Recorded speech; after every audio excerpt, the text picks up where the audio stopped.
Hello friend, आज की video में हम बात करने वाले हैं रिवोल्ट ऑफ 1857 यानी 1857 का विद्रोह। तो 1857 भारत की आज़ादी में एक महत्वपूर्ण टर्निंग पॉइंट था, जो कि भारत की आज़ादी के लिए सबसे पहली बार विद्रोह 1857 में ही हुआ था। इसे कहते हैं स्मॉल म्यूटनी और महान क्रांति। तो इस विद्रोह को भारत के इतिहास की सबसे पहली और सबसे बड़ी क्रांति माना जाता है। आप जानते हैं कि हम इस विद्रोह की शुरुआत कैसे होती है और कहां से होती है। तो सबसे पहले 10 मई 1857 को, जो कि मेरठ है, वहां पे ब्रिटिशों के द्वारा, अंग्रेजों के द्वारा कुछ न्यू कारतूस लाई गई थी। तो जिस कारण से जो सैनिक थे, उन्हें ये शक था कि जो कारतूस है उन पे गाय और सुअर की चर्बी लगी हुई है, क्योंकि उनको दांत से दबाना पड़ता था या काटना पड़ता था। तो जिस कारण सैनिकों में काफी असंतोष फैला, क्योंकि दोनों धर्मों में, दोनों रिलीजनों में, यानी हिंदू और मुस्लिम दोनों में गाय और सुअर का अपना महत्व है। तो इस तरह से धार्मिक भावनाओं की आहत होने के कारण इस विद्रोह की शुरुआत हुई थी। तो इसको मेरठ में कौन लीड कर रहे थे? मंगल पांडे, जो कि एक महत्वपूर्ण स्वतंत्रता सेनानी रहे हैं भारत के, जिन्होंने इस विद्रोह की प्रथम शुरुआत की थी। तो इस विद्रोह के बहुत सारे कारण थे, जो कि भारत की, जैसे कि राजनीतिक कारण हो गया, सामाजिक कारण हो गया, आर्थिक कारण हो गया, कि बहुत सारी ब्रिटिश की ऐसी पॉलिसी थी जिसके कारण भारत के लोग आहत हो रहे थे, उनकी धार्मिक भावनाएं आहत हो रही थी। तो हम देखते हैं इसके महत्वपूर्ण कॉज क्या क्या थे। तो सबसे पहले पॉलिटिकल कॉज, यानी कि राजनीतिक कारण क्या था, कि जो डॉक्ट्रिन ऑफ लैप्स थी। डॉक्ट्रिन ऑफ लैप्स एक नीति थी, यानी जिसे कहते हैं हड़प नीति, जिसे कि लॉर्ड डलहौजी के द्वारा इंट्रोड्यूस किया गया था। और इस नीति के तहत जितने भी भारतीय राजा हैं, उनके जो दत्तक पुत्र हैं, यानी अडॉप्ट किए गए सन हैं, उनको गद्दी का अधिकार नहीं दिया गया था, उनको अपने उत्तराधिकारी का अधिकार नहीं दिया। तो इस कारण से भारत में राजघरानों में, शासकों में काफी नाराजगी हुई। तो बहुत सारे राज्य विद्रोह करने लगे, जैसे झांसी हो गया, कानपुर, जितने भी उस समय छोटे छोटे जो राज्य थे, जो रजवाड़े थे, उन्होंने बहुत सारा विद्रोह किया लॉर्ड डलहौजी की डॉक्ट्रिन ऑफ लैप्स की नीति के कारण। फिर यह इकोनॉमिक कॉज क्या थे? तो भारी कर प्रणाली, जमींदारी प्रथा, यानी जो परमानेंट सेटलमेंट थी, और बहुत सारे ऐसे कारण थे, कलाकार और जो बुनकर थे, उनकी जो हस्तशिल्प उद्योग थे, तो ब्रिटिश की मशीनों के कारण जो बर्बाद हो गए थे। भारत की धन की लूट, आर्थिक शोषण, तो ये इस विद्रोह के मुख्य आर्थिक कारण रहे, कि भारी कर प्रणाली, यानी कि बहुत सारा टैक्स लिया जाता था, बहुत सारा टैक्स वसूला जाता था। जमींदारी प्रथा, जो कि हमारे जितने भी उद्योग थे, हस्तशिल्प उद्योग थे, छोटे बड़े उद्योग थे, वो सारे नष्ट हो रहे थे। ब्रिटिश की जो मशीनें, जो औद्योगिकरण की शुरुआत हो चुकी थी भारत में। तो फिर आता है कि वहाँ पे जो धन की लूट थी, ब्रिटिश भारत का कच्चा माल ब्रिटेन ले जाया जा रहा था, और वहां से फिक्स गुड का निर्माण करके उसे फिर भारत भेजा जाना। तो इस तरह से आर्थिक शोषण भी इस विद्रोह का मुख्य कारण था। फिर जानते हैं सामाजिक और धार्मिक कारण। सामाजिक कारण की बहुत सारे समाज में ऐसी कुप्रथाएं थी, जिसके कारण ब्रिटिशों ने अपनी पॉलिसी लागू की। तो उन्होंने उनको सुधारना चाहा, जिस कारण से भारत के लोगों ने इसे भारतीय समाज में, यानी अपनी सोसाइटी में हस्तक्षेप माना। जैसे कि सती प्रथा है, बाल विवाह है, इनके लिए जो सुधार है उनको लागू करना ब्रिटिशों के द्वारा। तो जिस कारण से भारतीयों की भावनाएं आहत हो रही थी। ईसाई धर्म का जोर शोर से प्रचार करना।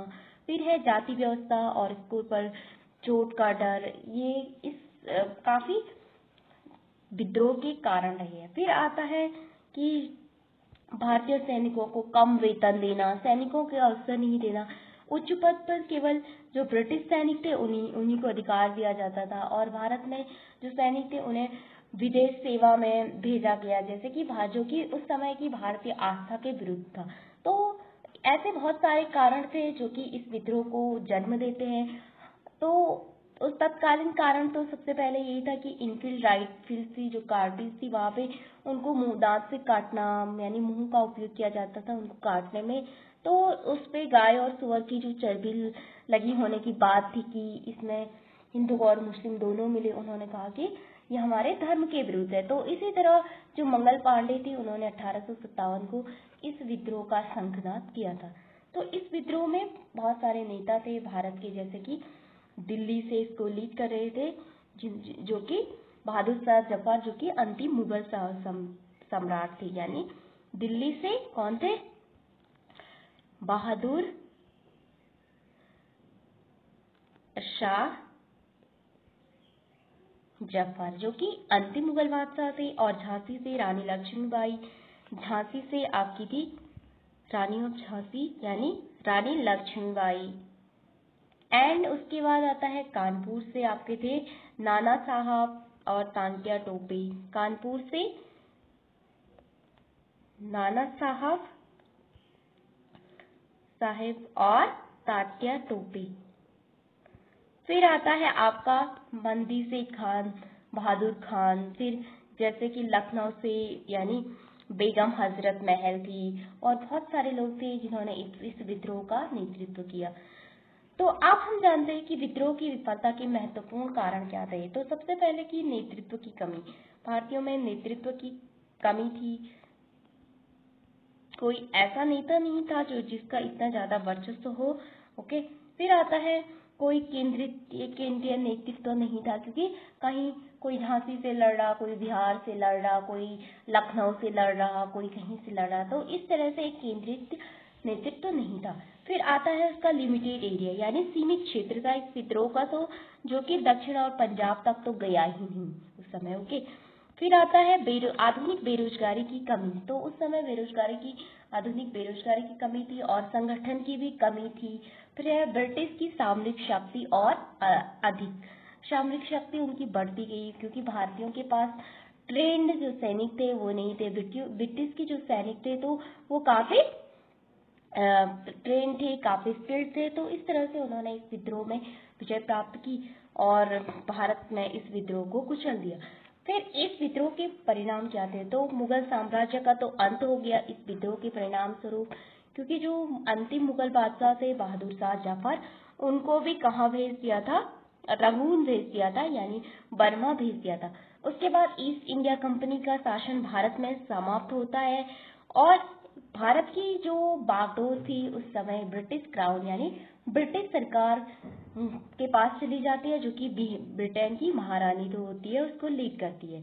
फिर है भारतीय सेना की बहाली, कि ब्रिटिश सैनिकों की संख्या बढ़ी, भारतीयों की मौत हुई काफी ज्यादा इस विद्रोह के कारण। फिर है राजनीतिक बदलाव, रियासतों के प्रति जातीय नीति अपनाई गई। फिर जो भारतीयों की धार्मिक भावनाएं हैं उनमें ज्यादा हस्तक्षेप नहीं किया गया। तो इस तरह से इस विद्रोह के काफी परिणाम थे।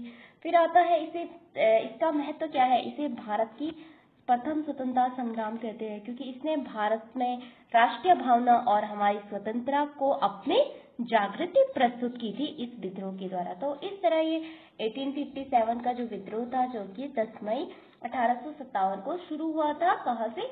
मंगल पांडे के द्वारा। कहाँ से शुरू किया गया? मेरठ से शुरू हुआ और बहुत जल्दी ही ये उत्तर भारत, मध्य भारत और बहुत सारी जगह फैला। इसके असफल होने के यही कारण थे कि भारत में एकता नहीं थी, सभी अपनी अपनी जगह से लड़ रहे थे। तो जिस कारण से इस विद्रोह को एक राष्ट्रीय नेतृत्व नहीं मिल पाया, तो इस कारण से ये असफल हो गया। और भारतीय जो सैनिक थे उनकी जो स्थिति थी ब्रिटिश सैनिकों के सामने काफी कमजोर थी, क्योंकि भारतीय सैनिक काफी ज्यादा थे बट वो स्किल्ड नहीं थे। लेकिन ब्रिटिश सैनिक सभी कुछ पहले से जानते थे, वो कम लोग थे लेकिन ट्रेन थे, स्किल्ड थे, जिस कारण से उन्होंने इस विद्रोह का नेतृत्व काफी अच्छे से संभाला। तो इस तरह से हमारा 1857 का जो विद्रोह था वो भारत की आजादी के लिए हमारे प्रथम स्वतंत्रता संग्राम के नाम से भी जाना जाता था। तो thank you for watching this video.